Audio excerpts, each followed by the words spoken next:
دیکھیں political parties ناکام ہو چکی ہیں، یا وہ کمپلیسٹ ہیں یا ناکام ہو چکی ہیں. اس وقت بات آ کر کھڑی ہو گئی ہے وکلا کے اوپر.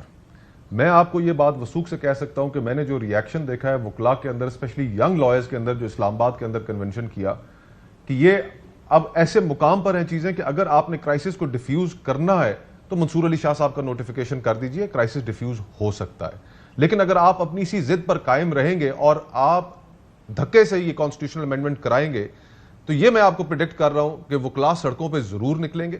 یہ الگ بات ہے، آپ میرے سے یہ بحث کر سکتے ہیں کہ کتنا وقت لگے گا کتنا وقت نہیں لگے گا، لیکن یہ بات میں آپ کو سرٹنٹی سے کہہ سکتا ہوں کہ وکلا نے باہر نکل آنا ہے. اور دیکھیں اس وقت ملک آج جو خیبر پختونخوا کے اندر واقعات ہوئے ہیں، جو صورتحال میں کتنے عرصے سے مہینوں سے آپ ہی کی پروگرام کے اندر بیٹھ کے دیگر پروگراموں میں یہ کہہ رہا ہوں کہ قومی یکجہتی جو ہے اس وقت وہ اس کو جتنے خطرات لاحق ہیں شاید پہلے نہیں تھے.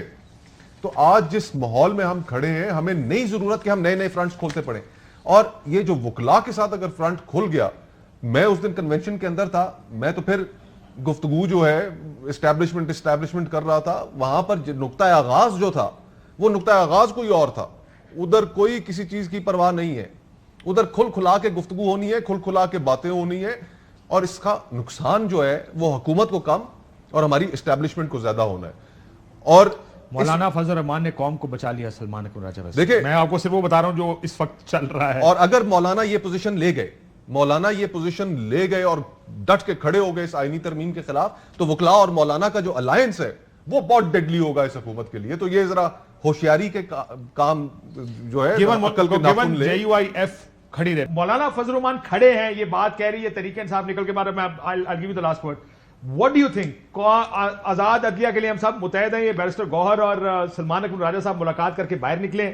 انہوں نے کہا کہ مولانا اپنے تاریخی موقف پر قائم ہی ہیں اور رہیں گے بھی، میرا خیال ہے. اور اس میں پی ٹی آئی یہ بھی کہہ رہی ہے کہ اس کا مطلب یہ بھی ہے کہ مولانا صاحب آئینی عدالت کے قیام کا رستہ بھی ہموار نہیں کریں گے. کاشف صاحب مجھے بالکل حیرت نہیں ہوگی، میری رائے اس پہ ذرا یہ ہے کہ اگر مولانا صاحب آئینی عدالت کے قیام میں راہ ہموار کریں، اس کے لیے ووٹ دیں، اور پی ٹی آئی کے جو بڑے لوگ ہیں ان کو مایوسی ہو، وہ کھل کر اس مایوسی کا اظہار نہ کریں، لیکن ورکر سطح پہ مولانا صاحب کو اس پہ تانا اور تشنی کا بھی سامنا کرنا پڑے آنے والے دنوں میں پی ٹی آئی کے، تو مجھے اس پہ حیرانگی نہیں ہوگی. بیکاز یہ بھی ممکن ہے کہ لاسٹ ریزورٹ کے طور پہ جو ان کی بنیادی ترامیم ہے، جس میں وہ آئینی کاظمی صاحب جس میں وہ آئینی کورٹ کی حمایت بھی کرتے ہیں جی، یا وہ ٹاپ 5 ججز میں سے کسی کو چیف جسٹس بنانے کی حمایت بھی کرتے ہیں، یہی کر لیں کہ چلے یار یہ بنیادی ایجنڈے پہ تو کریں نا، کسی کے کو تو روکیں، اس کے بعد دیکھیں گے باقی کیا کرنا. دیکھیں بالکل ممکن ہے، لیکن آج جو حافظ حمداللہ صاحب نے ٹویٹ کی ہوئی ہے وہ تو اس آئینی ترمیم. حمداللہ صاحب آپ کو کسی ٹی وی پر نظر نہیں آئیں گے، ہمیں لگتا ہے کہ وہ پارٹی موقف سے شاید کو تھوڑا سا باہر جا کے بڑے سینئر رکن ہے JUIF. we've been trying him for 2-3 days کہ سنیں تو صحیح وہ کیا کہنا چاہ رہے ہیں. اس وقت آئین کے اوپر خودکش حملہ ہو رہا ہے، آپ سپریم کورٹ کو ختم کرنا چاہتے ہیں. دوسری بات یہ ہے، دیکھیں اگر یہ آئینی ترمیم انہوں نے اس طریقے سے منظور کروا لی تو پھر اس ملک میں یہ حکومت زیادہ دیر نہیں چل سکتی، یہ آپ لکھ لیں، پھر آپ تصادم کی طرف جائیں گے. اگر یہ ترمیم منظور نہیں ہوتی تو یہ ان کے یقین کیجئے کہ ان کی سیاست بھی شاید بچ جائے اور یہ لوگ آگے بھی چلتے رہیں. لیکن اگر ترمیم نہیں ہوئی، مجھے آخر میں 30 سیکنڈ میں سارے جواب دیں. Waseem starting with you. ترمیم نہیں ہوتی، گورنمنٹ کا سب سے بڑا خوف کیا ہوگا پھر؟ خوف یہی ہوگا کہ پھر ٹریبیونلز کھلیں گے، الیکشن کھلے گا، اور نتیجہ کیا ہوگا میرا خیال ہے مزید کیوس، پیچھے ہٹنے کو کوئی تیار نہیں ہے، مزید مسائل، مزید ٹیمپریچر. تو آپ یہ کہہ رہے ہیں کہ پھر یہ ہوگا کہ یہ جو الیکشن آڈٹ کی باتیں ہیں وہ الیکشن آڈٹ ہو جائے گا، اس کا حکم دیا جائے گا، حکم کی تعمیل صحیح انداز سے نہیں ہوگی، اس میں اگر مگر ہوگا، پھر تصادم ہوگا، پھر خراب ہوگا. اگر کیا آپ کے خیال میں کیا ہوگا اگر فرض کریں ترمیم نہیں ہوتی تو پیپلز پارٹی کہاں جائے گی؟ انہوں نے تو اتنا بڑا بوجھ اپنے کندھوں پر اٹھا لیا ہے، اور ان کے لیے کیا فیس سیونگ رہ جائے گی؟ حکومت کے لیے کیا فیس سیونگ رہ جائے گی؟ اس وقت ہمیں ان سارے ایٹیٹیوڈ سے باہر نکلنا پڑے گا.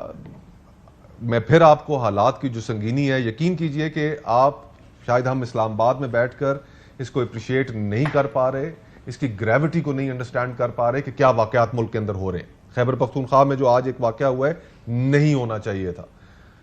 تو ہم اس معاملات کو روکیں یہاں پر، اور روکنے کا واحد حل میں پھر کہوں گا کہ یہ ہے کہ سب بیٹھے سیاستدان آپس میں بیٹھ کے بات کریں.